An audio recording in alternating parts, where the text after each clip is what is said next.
Before Laura even made landfall, frontline workers, FEMA responders, they were already stretched thin dealing with the wildfires in California and, of course, the ongoing coronavirus pandemic.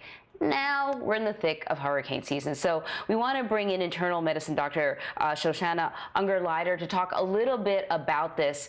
Doctor, now we've got, sort of a layering on of yet another crisis for our emergency personnel to deal with.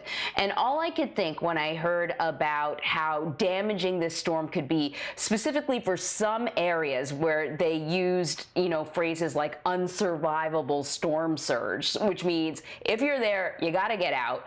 I thought, how are you going to move people en masse out of an area that's being threatened? Find a location for them. Usually these shelters, people are sort of stacked right next to each other. You can't do that anymore in the middle of a pandemic.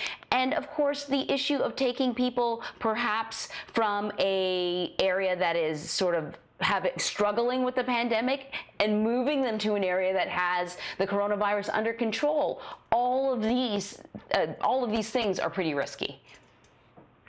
That's right, Anne Marie. Moving large numbers of people from their homes during COVID is incredibly challenging. We know emergency shelters and crowded hospitals can easily become hotspots for new COVID-19 outbreaks. So it's critical right now that that evacuees have access to safe places to go, whether it's a socially distanced shelter to a friend or relative's home or to a hotel.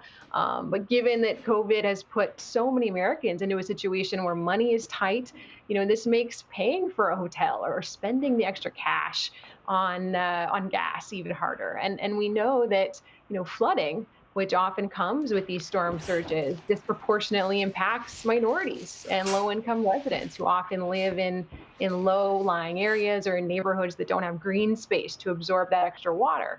So, the bottom line is that the pandemic is presenting some incredibly complex challenges for everyone during this storm, and FEMA and our other disaster relief agencies are certainly being stretched, as you mentioned, to their limits with what's going on here.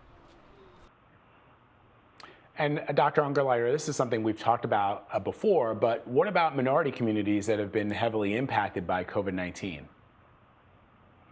Well, I mean, the challenges, as I mentioned, are even greater. We know that that lower income populations, minorities often do live in these lower lying spaces where storm surges that can lead to massive flooding is very dangerous and puts them at much higher risk. So, I mean, the challenges are great, and I think it's very important that we continue to talk about what we can do to best support minority populations during this double whammy of COVID plus the storm. Absolutely. So I've been listening to officials in some of the areas, and they're certainly trying to, for people who have to move out, they're definitely trying to get them into hotel rooms, but hotel rooms are filling up very, very quickly. The Red Cross has altered the way that they deliver their outreach now to deal with the pandemic. But if someone finds themselves having to go to a shelter, what advice would you give them in order to do that in the most healthy way possible? Well, Anne-Marie, for those who are headed to shelters, it's important to continue to practice social distancing as much as possible. So staying at least 6 feet away from other people who are outside of your household if possible, right? So washing or sanitizing your hands often, making sure that adults and children 2 and over wear masks at all times, avoid sharing food or drinks with other people. And then in the shelter, keeping your own living space clean and disinfect the items that you touch often, like cell phones and toys, things like that. And if you feel sick when you arrive at a shelter, or if you start to feel sick while there, it's so important to tell the staff immediately so that you can reduce the risk of spread to other people.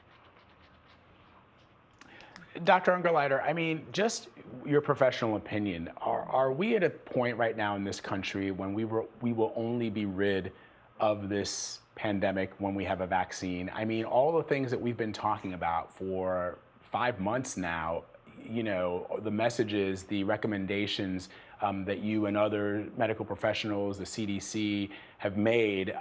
Clearly, the virus is still with us. We're the only Western country, the most educated country that still has this pandemic within our borders. I mean, are we just at this point going to have to wait for a vaccine for it to go away? Well, Vlad, it's tricky and incredibly nuanced. What I can tell you is this country lacks the leadership needed. A national plan really was never put forth for a comprehensive testing, isolation, and tracing strategy. So I think we actually still have the potential to do something significant while we wait for a vaccine, wait for possible treatments to become available, if that happens. But again, I think it comes down to having people in this country who can lead and really look to the science and look to the evidence, and then help all of us to move forward from this. And that's something, again, that has not happened with this administration. And so the one thing I would say to people out there that we can all do is be sure to vote in November and think about how your vote will impact the health of the people that you love and your community. Man, that is some good advice, Doctor. I think just like a few weeks ago, the conversation we would have been having with you was probably going to be about Texas and how we were seeing cases spiking in Texas. And, a number of doctors were sort of sounding the alarm that they were afraid they were going to run out of beds and all that sort of thing. Texas seemed to have sort of started to manage their cases. But now we have this hurricane, also in Louisiana. Testing is ground to a halt. Are you concerned about what we may see coming out of these states that we're just starting to get a handle on the coronavirus, in the next few weeks, what we might start to see there? I'm very concerned. Since many of the COVID testing sites operate outdoors in tents, a lot of these have needed to be closed due to the storm. In an area of the country with some of the highest numbers of COVID cases, this is a real problem. We were already facing decreased numbers of tests being done all over the country. And now I'm fearful that identifying these new cases and isolating them will be nearly impossible. So I anticipate that we will see many new COVID cases pop up in these emergency shelters and crowded hospitals. But we do need everybody to do their best to continue to practice safe behavior. So socially distance, wear masks, and practice good hand hygiene. Good advice as always. Dr. Shoshana Ungerleider, thank you so much as always. We appreciate it.